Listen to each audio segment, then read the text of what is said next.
বিথি আপুকে সত্যি যদি ভালোবাসতেন তাহলে এত তাড়াতাড়ি ভুলে যেতে পারতেন না। আমি আসলে কাউকে ভুলতে যাই না, কারণ ভুলতে গেলে ভোলা যায় না, আর মনে করলে মনে শান্তি আসে না। আর সত্যি কথা বলতে আমি কিছু কথা বলতে চাই নাই, আজকে বলতেছি। এখন আমি যদি বলি, মনের কথা বলে আমি কখনো বলতে চাই নাই, আজকে না পারতে কিছু কথা বলতেছি। এখন যদি আমি সত্যিগুলা বলি তাহলে বলবেন যে ভালোবাসা আমার ছেড়ে গেছে তাই বদনাম করতেছেন, আর না বললে বলবেন যে আপনার দোষ আছে, আপনার চরিত্র খারাপ তাই বলতেছেন না।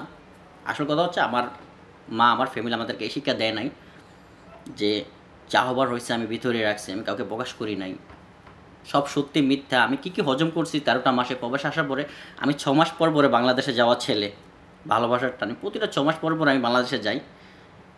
কিছু জিনিস দেখার পর থেকে আমার বাংলাদেশের প্রতি, ভালোবাসার প্রতি বিশ্বাস, কোনোটাই আগ্রহ আসতেছে না। তো যাক, আর সবাই বলে বিধির আমি ডিভোর্স দিয়েছি।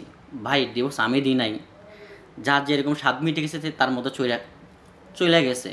আমি ডিভোর্স দিই নাই, ডিভোর্স ওরা দিয়েছে রে ভাই। ডিভোর্স মানুষ, ভালোবাসার মানুষ হাজার খারাপ করলেও তারা মাফ করে সংসার করা যায়। কিন্তু যদি একটা নারী বিয়ের আগে খারাপ হয় না, তারা অনেক ভালো করা যায়, কিন্তু বিয়ের পর একবার যে ইয়ে হয় তারা আর ভালো করা যায় না, এটা আমি ভালো করে জানি। আমার ভালোবাসা কোনো কমতি ছিল না। আমি ওরা ভালোবাসার পরে, বিয়ের পরে কাউকে একটা লাইক কমেন্ট করতাম না, একটা SMS করতাম না, কারো একটা রিপ্লাই ভিডিও করতাম না, একটা মেয়ের সাথে কোনো যোগাযোগ নেই। আমি এমনভাবে চলাফেরি যাতে সে কষ্ট না পায়।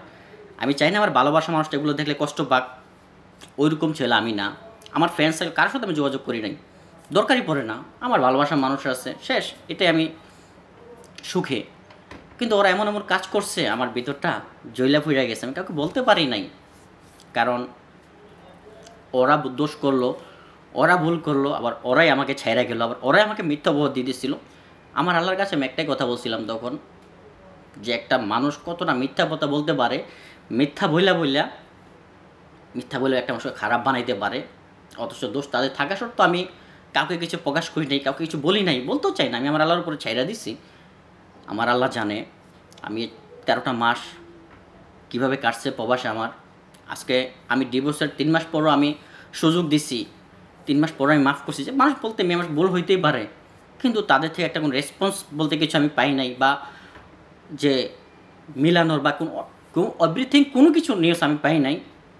জাস্ট আমি বুঝে ফেলছি যে একটা সুযোগের অপেক্ষায় ছিল, সে দোষ করলো, আমি বকা দিছি। ওই বকাটার সুযোগটা সে ছিল ছেড়া যাওয়ার মতো। তারপর 3 মাস সুযোগ দিলাম, 3 মাসের ভিতরে সে দেখি আমাকে 3 মাস পরে মাফ করছি। অনলাইনে ঠিকই থাকে, কিন্তু আমার খোঁজ আর নেয় না, কল দেয় না, কল দিলে বিজি, মানে ইগনোর, মানে কি একটা বাপ, মানে জাস্ট তার কাছে আমি তুচ্ছ ছিলাম তখন। এত কষ্ট মেনে নেওয়া যায় না। তারপর 3 মাস পর থেকে আমি ব্লক করে দিছি। আজকে হয়তো 6 মাস চলতেছে আমাদের বিচ্ছেদের, 6 মাস হয়ে গেছে। এখন ওইটা ওর যার যার ব্যক্তিগত ব্যাপার, সে কোথায় বিয়ে করবে, কার সাথে ঘুরবে, কার সাথে কী। অথচ আমি সবই জানি, সব সত্যি জানি। আমি একটা জিনিস কি, আমি যেটা সন্দেহ করি সবসময় এটা সত্যি হয়ে যায়। এটা আমার,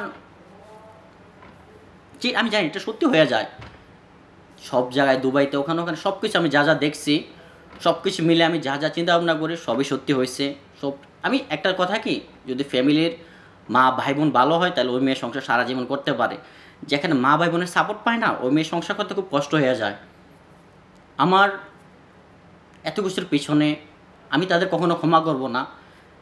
তার ভাই, তার বোন, তার মা, তার বাবা অনেক ভালো, আমার বাবা নাই, আমি নিজের বাবার মতো দেখছি। কিন্তু ওরা আমার সাথে যা করছে আমি জীবনে বলবো না, কারণ ওদের দোষ থাকা সত্ত্বেও আমি বিচার দিছি, বিচার পাই নাই। উল্টো ওরা আমার বিচার করতে আসছিল। তো মনে অনেক কষ্ট লেগে গেছে যে এত কিছুর পরও যখন আমার নামে আমার শখের নারী মিথ্যা কথা বলতেছে তাদের কাছে, আমাকে দোষী বানাইতেছিল, তাদের দোষ থাকা সত্ত্বেও এত কিছু পরও ওদিক থেকে যখন আমি বিচার পাই না, বুঝতে পারতেছি ওই সংসারে কখনো বিচার বা ভালোবাসার মানুষটা কখনো সুখে থাকতে অনেক কষ্ট হয়ে যাবে। কারণ একজনের ছোঁয়া পেলে একজনকে ভুলে যাওয়া এটা স্বাভাবিক, একজনকে হাতে রেখে আরেকজনকে ডিভোর্স দেওয়া এটা স্বাভাবিক। এমনি একটা মানুষ সম্পর্ক বাঁধলে হুটহাট করে প্রেমে পড়া যায়, বিয়ে করা যায়, কিন্তু ডিভোর্সের ডিসিশনটা না সবাইকে মিলে সবার কথা মতোই হয়। একজন এভাবে কোনো দিতে পারে না। তার ফুল সাপোর্ট ছিল ছেড়া যাবার, ডিভোর্স দিয়ে চলে গেছে। আবার ইদারিং দেখতেছি আমার টিকটক গাড়িতে অনেকজন অনেক ধরনের মেসেজ করতেছে, কমেন্ট করতেছে, ইনবক্স ছবি পাঠাইতেছে, সবাই একটাই কথা বলতেছে, ও রাঙ্গুনিয়াতে আছে, আজকে 4-5 দিন ধরে ওখানে আছে, ওরা বিয়ে করে থাকতেছে, এখানে ঘুরতেছে, ওর বাড়িতে আছে। ভাই ওর ডিভোর্স দিয়ে হয়েছে আজকে 6 মাস, ও বিয়ে করতে পারে, স্বাভাবিক, এটা কোনো ব্যাপার না, এটা ওর ব্যক্তিগত ব্যাপার। কারণ যে যা সুখটা খুঁজে নেয়, ভালোবাসা দিয়ে তো আর আটকানো যায় না। এখন মানুষের ইম্পর্টেন্ট হচ্ছে, আপনার হাজার ভালোবাসা দেন ওই সম্পর্ক ধরে রাখতে পারবো না। লাইফ ইম্পর্টেন্ট হচ্ছে টাকা, বড় লোক, লাইফস্টাইল, এগুলোই সম্পর্ক টিকে থাকে। তো যাক, বলতে চাই না ও এখানে রাঙ্গুনিয়া থাকুক বা কই থাকুক না, চিটাগং থাকবে, আমার দেখার বিষয় না। যে যার মতো সুখে থাকুক, দোয়া করি। তবে আমার আল্লাহ আছে, আমি আল্লাহর কাছে একটাই কথা বলি, আল্লাহ ছাড় দেয় কিন্তু ছাইরা দেয় না। আমার সাথে যা যা হয়েছে, আমি যা যা হজম করছি এই 14টা মাস, আমার আল্লাহ জানে। আমার কষ্ট করলে আমি আমার ফ্যামিলির কাছে শেয়ার করতে পারি নাই। আমি আরোহী, বাবি, তুলি, শাহরুখ, নাইম ভাই, নাইম ভাইয়ের বউ, আমি ওদের সাথে সবসময় এগুলো শেয়ার করি। ওরা সবসময় আমার ভালোটাই চায়, ওরা আমার সবসময় কথা বলে। তো আমার কষ্ট কথা হলে আমি ওদেরকে বলছি, আমার ফ্যামিলিকে বলতে পারি না। যদি ফ্যামিলিকে বলি যে ভালোবাসা বিয়ে করছো, আর একটাতে বলবে যে ও আগে মেরিট ছিল, আমি তোমাকে মানা করছি যে তুমি মেরিট মেয়েকে বিয়ে করো না, ওর আগে স্বামী ছিল, তোমাকেও ছাড়বে না, কোনো গ্যারেন্টি নাই, সব আমাকে এটাই বলে। তো যাক, ওর আগে স্বামী ছিল, সব কিছু জানার পরেও ভালোবাসা মায়া পইরা বিয়ে করছি। আমার উপর আল্লাহ জানে, আমার সৎ ভালোবাসাটা মিথ্যা প্রমাণ করে দিল, আমাকে পাবলিকের কাছে খারাপ করে গেল। যাক, আমার আল্লাহ তো আছে, সবই দেখছে। আমি আর বেশি বেশি বলতে চাই না। তো আর এখানে সাথী একটার একটা আইডিয়া আছে, আমার কমেন্টের ভিতরে এসে ভিডিও পোস্ট করতেছে নানা ধরুন। আমি একটাই কথা বলবো, যারা এইসব ছড়াইতেছেন ভাই, যারা আমরা সুখে থাকতে দেন। ওরা কী করতেছে না করতেছে, আড়ালে বিয়ে করুক বা কী করুক, এটা আমার দেখার বিষয় না। এইসব বিষয় আমি আজকে 14 মাস আগেও ফেস করে আসছি ভাই, অনেক হুমকি দুমকি আমি খাইয়ে আসছি ওদের থেকে। ওদের টাকা পয়সা আছে, ওরা অনেক কিছু করতে পারে ভাই, এগুলা। তো আমি চাইবো ভাই, যার পার্সোনাল লাইফ ওরা যা করুক। একটা মানুষে তো ওরা দেশ বিদেশে ঘুরবে, খেলা যাবে, ওইটা করে মানুষ ওই ভিডিও নিয়ে পোস্ট করবে, এটার জন্য দায়ী করবে আমাকে, যেগুলো আমি পোস্ট করতেছি। ভাই কি আর পৃথিবীতে মানুষ নাই? তোমরা এগুলো করে বারবার মানুষ আইডিতে পোস্ট করলে এসে ধমকে দিবে আমাকে, এগুলো আমি করছি, আমাকে মিথ্যা অপবাদ দেবা কেন ভাই? তোমাদের শত্রু তুমি রাস্তা রাস্তা বানায় রাখছো, তাহলে আমাকে কিন্তু দোষী করতে আসবা।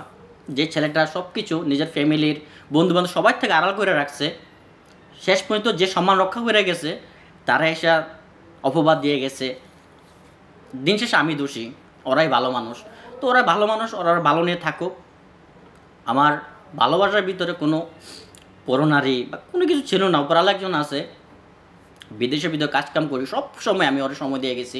কখনো সে বলতে পারবে না যে আমি ওর সময় বা ভালোবাসা কমতি ছিল। বাট ওর কাছে লাস্টেতে মনে হচ্ছিল যে আমার কাছে ভালোবাসা কমতি হচ্ছে। আসল কথা হচ্ছে তার মন মানসিকতা তখন আস্তে আস্তে চেঞ্জ হয়ে যাইতেছিল। তখন আমার ভালোবাসাটা কমতি দেখা দিছে। কারণ 1000 জনের ভিড়ে একজনের ভালোবাসা কখনো প্রকাশ পায় না, আমি এটা বুঝতে পারি। যে না আমার ভালোবাসা বুঝলো না, আমাকে মিথ্যা অপবাদ দিয়ে চলে গেল, ওই নারীরা যাই হোক কখনো জীবন সুখী থাকতে পারবে না। যে সুখের আশায় ওর ফ্যামিলি বা আমার থেকে ছড়াইছে, বা যে সুখ, ওই সুখ জাস্ট ক্ষণিকের। অত টাকা পয়সা বাড়ি গাড়ি দিয়ে ফুল ফ্যামিলিকে সাপোর্ট পাবে, কিন্তু কখনো সুখ হাক আর সারা জীবন। আমার শূন্যতা সে আল্লাহর কাছে আমি নামাজ পড়ে একটাই কথা বলি, আমার শূন্যতা যেন তার আল্লাহ 1000 জন দিয়েও পূর্ণতা না দেয়, 1000 জন দিয়েও যাতে না দেয়। তো আর আমি সবাই একটা কথা, আমার ভিডিও বা বিত্রি ভিডিও পোস্ট করার সাথে থেকে একটু পোস্ট করবেন না, একসাথে জয়েন্টটা ভিডিওগুলো ছাড়বেন না। যে যার মধ্যে সুখে থাকতে দেন, যার মধ্যে বাঁচতে দেন। আর আমি তো কিছু বলতে চাই নাই, আজকে বলতে বাধ্য, তখন মিথ্যা অপবাদ আসতেছিল আমার উপরে, তখন আমি কথাগুলো না বলে পারলাম না। যে যার সাথে ঘটে, একটা মানুষ কতটা কষ্ট পাইলে তার ওয়াইফকে বোকা দিতে বাধ্য হয়, শাসন করতে বাধ্য হয়, একমাত্র তার আল্লাহ জানে, আর কেউ না। অনেক ধৈর্য ধরে ছিলাম, বলতে চাই না কোনো কিছু। আল্লাহ আছে, আমি বলার অনেক কিছু আছে যেগুলো বললাম না, চাই না কিছু বলতে। সময় আল্লাহ সব কিছু প্রকাশ করবে, আল্লাহ সব কিছু দেখবে। আল্লাহর বিচার, আল্লাহর বেশ থেকে আজ পর্যন্ত সার কেউ পায় নাই, আর পাবেও না ইনশাল্লাহ। আমার আল্লাহ ভালো জানে।